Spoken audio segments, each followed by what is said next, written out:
Hi అండి, welcome to our channel DSC లక్ష్యం. ఈ వీడియోలో మనం మ్యాథ్స్లో మోస్ట్ ఇంపార్టెంట్ క్వశ్చన్ ఒక దానిని తీసుకొని దాన్ని క్లియర్గా ఎక్స్ప్లెయిన్ చేసుకుందామండి. అంటే నాన్ మ్యాథ్స్ వాళ్ళకు కూడా అర్థమయ్యేటట్టు ఇక్కడ ఎక్స్ప్లెయిన్ చేయడం జరుగుతుంది. క్వశ్చన్ చూద్దాం. ఒక పట్టణ జనాభా 1200 పెరిగి తర్వాత 11% తగ్గింది. ఇప్పుడు ఆ పట్టణ జనాభా మొదటి ఉన్న జనాభా కంటే 32 తక్కువ. అయినా మొదట ఆ పట్టణ జనాభా ఎంత? ఒక పట్టణ జనాభా 1200 పెరిగింది, తర్వాత 11% తగ్గింది. దీన్ని మనం రాసుకుందాం.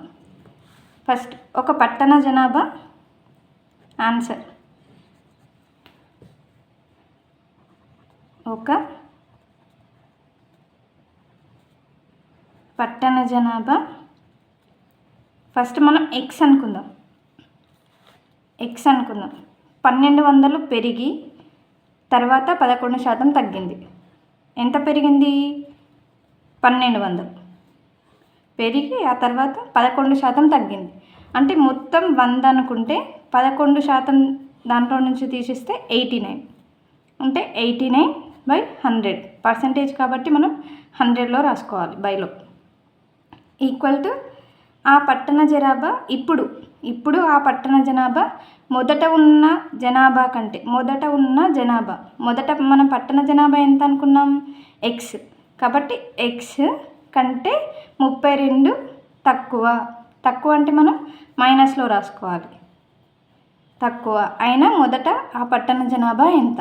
ఇంతే అండి, సొల్యూషన్ ఇంతే. దీన్ని మనం సాల్వ్ చేసుకుంటే ఆన్సర్ వస్తుంది.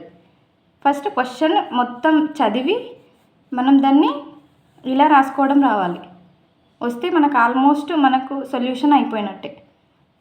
దీన్ని సాల్వ్ చేసుకుందామండి. 100ని అది తీసుకెళ్ళండి, 89తో దీన్ని గుణించండి.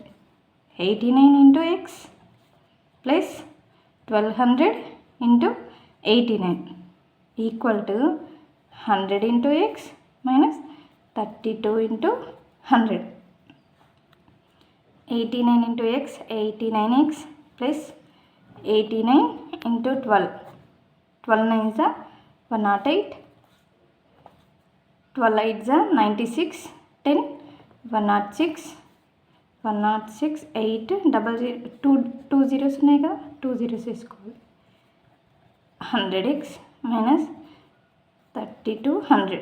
ఇప్పుడు ఎక్స్లన్నీ ఒక సైడ్కి, మిగతా ఏ మిగిలినాయో అవి ఇంకో సైడ్కి తీసుకెళ్ళండి. 10680, ఇక్కడ మైనస్ ఉంది కాబట్టి ఇక్కడ వస్తే ప్లస్ 3200 ఈక్వల్ టు 100x, ఇది ఇటు వస్తే మైనస్ 89. దీన్ని ప్లేస్ చేసుకోండి.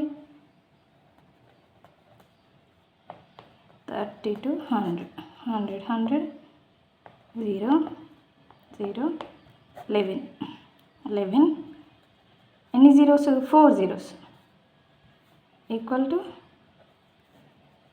ఇక్కడ ఎంత? 100లో నుంచి 89 పోతే 11x.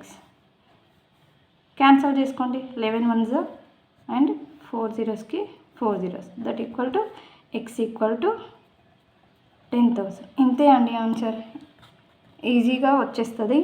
క్వశ్చన్ని బట్టి మనకి ఇక్కడ ఇది రాసుకోవడం వస్తే మనకు ఆన్సర్ ఈజీగా వస్తుంది. ఇలాంటి యూస్ఫుల్ వీడియోస్ కోసం మన ఛానల్ని సబ్స్క్రైబ్ చేసుకోండి. Thank you.